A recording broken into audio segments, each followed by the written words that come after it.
Guillermo, mil gracias y creo que tenemos que entrar directo porque el tema es grande y obviamente es qué pasó en el último congreso del Partido Comunista Chino, teniendo en cuenta que partido eh, y el gobierno, tanto en su parte parlamentaria como en su parte ejecutiva, tienen una cohesión, una estructura, una coherencia muy grande.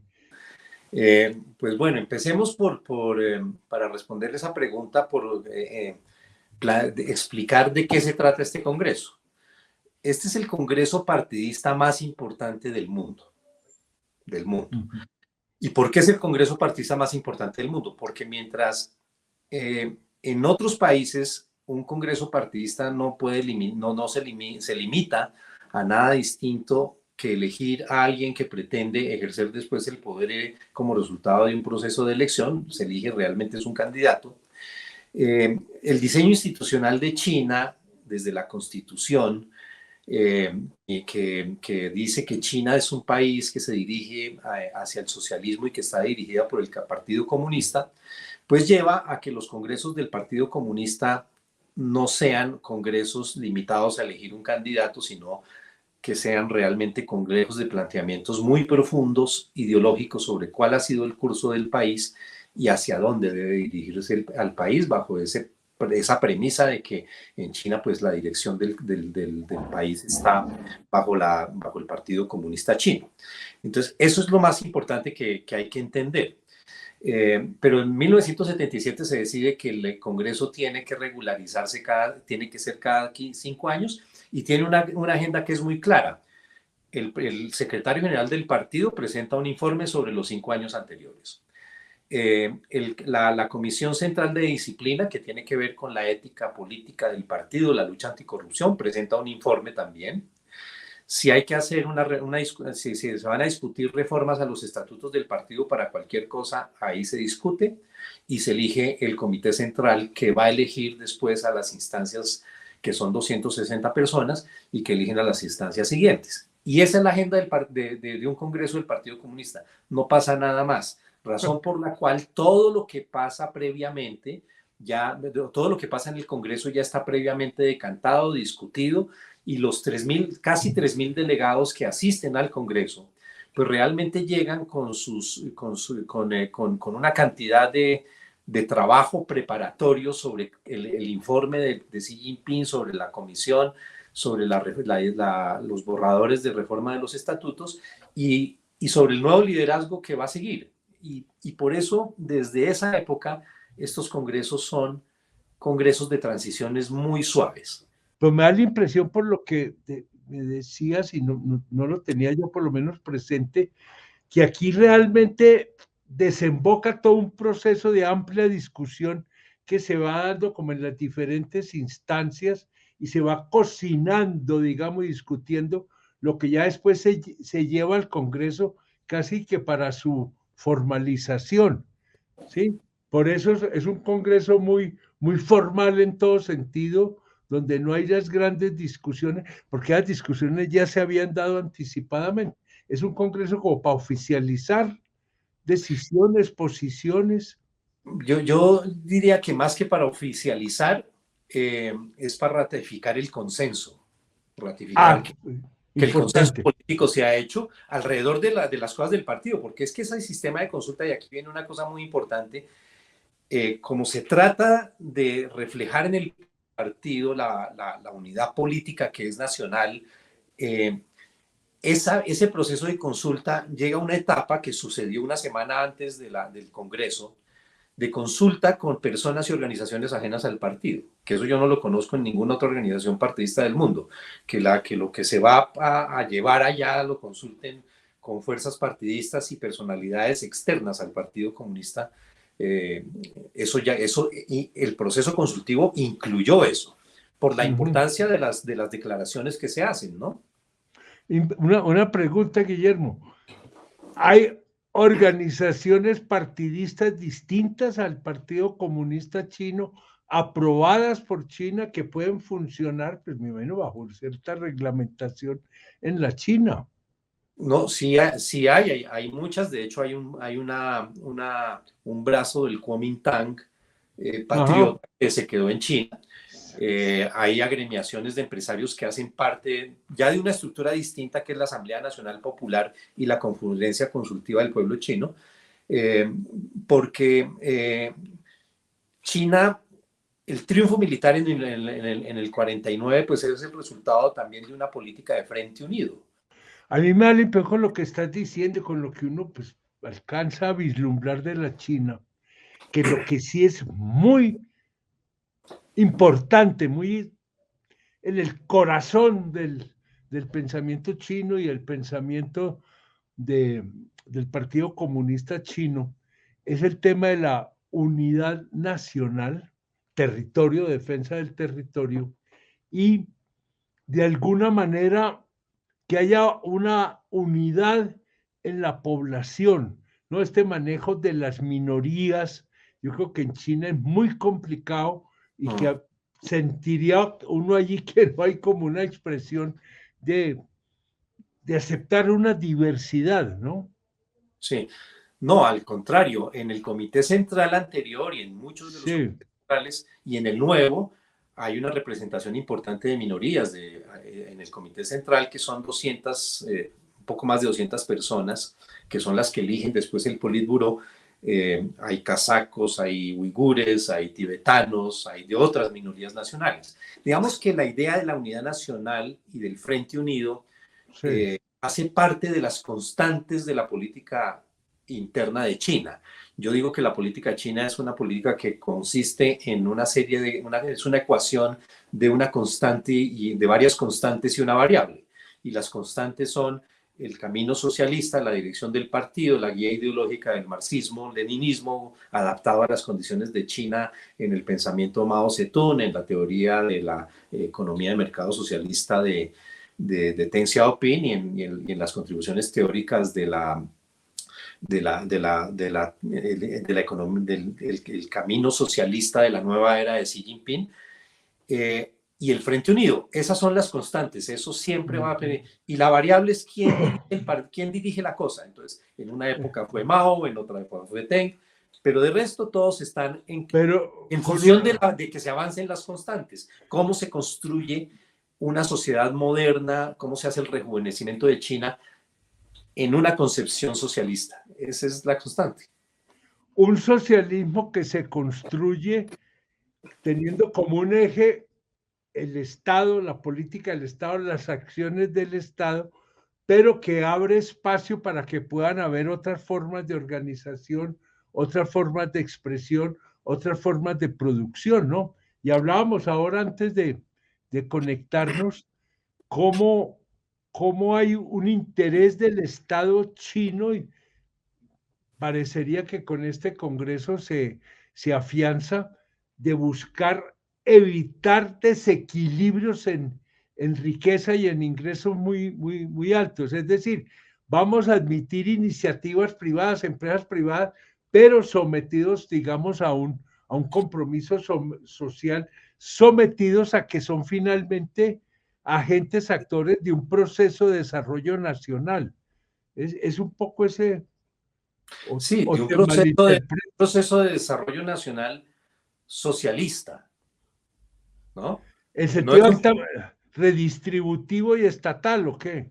En lo no, socialista. más que redistributivo y estatal es en el que las fuerzas productivas se desarrollen no solo se trata de la redistribución, es Punto el importante. desarrollo real de los diferentes sectores en un esquema paulatino, sí, que ha durado 73 años en una perspectiva, 40 años en otra, pero la idea de los chinos y obviamente del marxismo es cómo el socialismo conduce a que los sectores que venían siendo de los sectores pobres y los que habían sufrido la explotación feudal o la capitalista, en la perspectiva histórica que se tome, adquieren más capacidades eh, para apropiarse del valor de la riqueza generada por su trabajo, ¿no?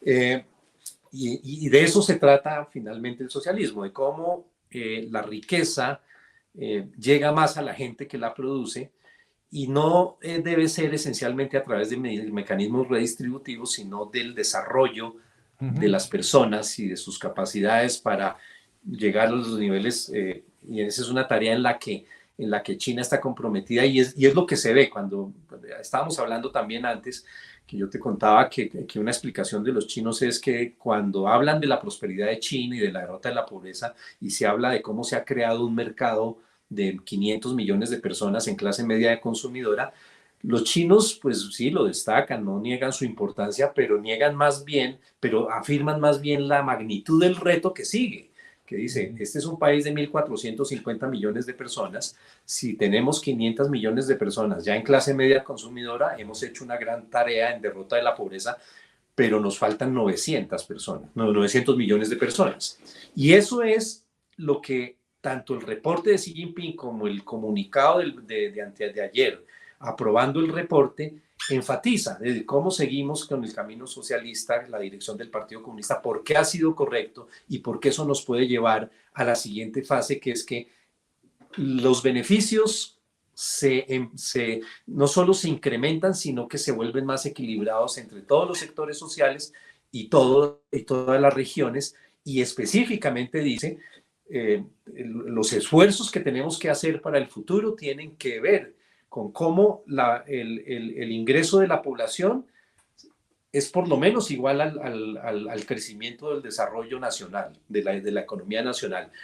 Cómo los ingresos de las personas se incrementan por lo menos al ritmo de la productividad del trabajo, y cómo las regiones y cómo los resultados del desarrollo se vuelven más parejos entre las distintas regiones, entre las ciudades, entre los sectores, que digamos, la estrategia de desarrollo de China implicó la generación de ciertos niveles de desigualdad, que los chinos pues ni niegan, no creo que ignoraran cuando lo plantearon, sabían que ese era un sucedáneo de la estrategia de desarrollo de la economía intensiva, pero los chinos creen que en ese camino la siguiente etapa es una economía integralmente desarrollada, e integralmente quiere decir no pasar del peso de la agricultura, la industria, el sector servicios, con componentes tecnológicos en niveles de productividad muy parejos, pero también lo integral quiere decir que las desigualdades se van reduciendo. Y eso, para los chinos, hacerlo dentro del modelo socialista hay más garantías que hacerlo bajo un modelo distinto. Y de ahí la reafirmación a lo largo del reporte y del comunicado de ayer del Comité Central, reafirmando la importancia de la dirección del partido y del papel del marxismo en China. A ver, tenemos que ir ya redondeando, no por favor, que no acabe el tema y no el bendito tiempo. Hay algo que es muy claro en China y en este discurso, y de alguna manera casi que uno podría, no sé si en esto abuso, decir que es un marxismo nacional, un marxismo en donde lo nacional es preponderante. En toda esta visión nacional, China, con todo este desbarajuste que se está dando en el escenario internacional, cómo se enfrenta el tema con Rusia, el tema con Ucrania. Ellos están atendiendo eso y por el momento dejando que transcurra muy rápidamente. ¿Cómo ves vos ese punto? Es que te congelaste, no te oí la pregunta bien, Juan Manuel. Te lo repito rápidamente y ahora pues eso lo editan acá, no hay problema. El elemento nacional en la visión política china, en la organización de las políticas públicas chinas, en los comportamientos de China, es muy importante. Es decir, casi que uno podría decir, es un adjetivo calificativo al marxismo chino, es un marxismo con enfoque nacional, pues por llamarlo de alguna manera. Sí. Porque eso no, está un poco alejado del cosmopolitismo de los pueblos del mundo, no. Aquí vamos haciendo nuestros desarrollos, vamos protegiendo nuestros intereses nacionales, nuestras fronteras nacionales, nuestra soberanía nacional, nuestra posición en el mundo. Entonces, esta posición y en este escenario de cambios tan fuertes que se están viviendo, el tema de Rusia, el tema de Ucrania, ¿sí? ¿Cómo lo viven los chinos? ¿Lo viven con respeto? ¿Lo viven, no sé? Sí, mira, a ver si logro dar una síntesis que permita como reflejar también el pensamiento chino sobre otros temas que fueron materia del reporte de Xi Jinping y del comunicado. Sí, digamos, la clave de China es lo que se llama el socialismo con características chinas, ¿no? Que es una cosa que vienen discutiendo, analizando y construyendo los chinos desde las primeras fases de la fundación del Partido Comunista Chino, y cada líder ha hecho un aporte importante a eso. Y ese socialismo con características chinas implica una serie de relaciones absolutamente propias de la historia y de las condiciones nacionales de China, como cuál es la relación entre sector público y sector privado, entre el campo y la ciudad, entre el mundo y China, ¿no? Y en todo eso, el eje central ha sido el marxismo. Y Xi Jinping llega al liderazgo en un momento en que la coyuntura obliga e impone un análisis marxista del mundo distinto y de la función del marxismo en China diferente, la nueva era que de lo que llaman, por eso la contribución teórica de Xi Jinping es la teoría del socialismo el socialismo con características chinas de la nueva era, ¿no? Y internamente en China se reconoce la importancia de ese avance teórico y la importancia del liderazgo de Xi Jinping en el posicionamiento de China internacional y en el desarrollo de China para poder dar el siguiente paso hacia un desarrollo económico integral, y eso es lo que conduce realmente a la reafirmación del liderazgo de Xi Jinping, pero es por su papel en la contribución del trabajo colectivo del Partido Comunista. No, a mí nunca me ha parecido muy acertada la afirmación de que Xi Jinping es poderoso y se tomó el partido. Ese partido no se lo toma nadie, ¿no? Xi Jinping es fuerte en la medida en que el partido hace una tarea exitosa en el rejuvenecimiento de China. Entonces, la ecuación es un poco inversa, ¿no? Es la importancia de ese líder en la construcción de las condiciones para alcanzar ese sueño del rejuvenecimiento nacional, lo que da la pauta de si sigue o no sigue, ¿no? Aquí no se trata de un líder que no ha cumplido su tarea o de alguien que no. Eso en China es muy difícil que se dé. Entonces es esa contribución, y en esa contribución una parte muy importante es efectivamente el tema exterior, cómo China está cada vez más en una posición de ser vocera de los intereses de países como ella, ¿no? Países como ella es países que fueron sometidos a procesos coloniales, agredidos, divididos y empobrecidos, y resulta que China es la que es el ejemplo exitoso de cómo un país en esas condiciones se desarrolla, adquiere un standing internacional mucho más asertivo, porque las cosas le han funcionado con su gente, ¿no? Y con el desarrollo de la sociedad. Y ahí es donde se enmarca entonces el llamado de Xi Jinping en el reporte y en el comunicado a que el mundo entienda que las cosas han cambiado, a que el mundo se adapte y no se conduzcan las cosas a intentar frustrar el desarrollo de China o la reunificación de China, que es otra cosa muy importante, ¿no? Y China, entonces ellos reafirman no solo el socialismo, sino el propósito de reunificarse bajo un país, dos sistemas. Y llaman al mundo a que respeten ese proceso, ¿no? Y eso no hubiera sido posible con un país empobrecido, dividido.